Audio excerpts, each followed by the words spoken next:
కోసమే వేచి ఉన్న రేయిలా వేయి కళ్ళతోటి ఎదురు చూడనా వానజల్లు కోసమే వేచి ఉన్న పైరులా గంపెడంత ఆశతోటి చూడనా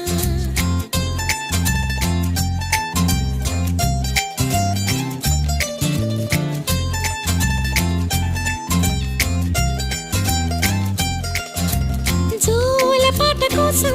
ఉయ్యాలలోన చంటి పాపలాగా కోడి కూత కోసం తెల్లారు జాము పల్లెటూరిలాగా ఆగనే లేనుగా చెప్పవా నేరుగా గుండెలో ఉన్న మాట ఏ ఒకటి రెండు మూడు అంటూ అరే ఒక్కో క్షణాన్ని నేను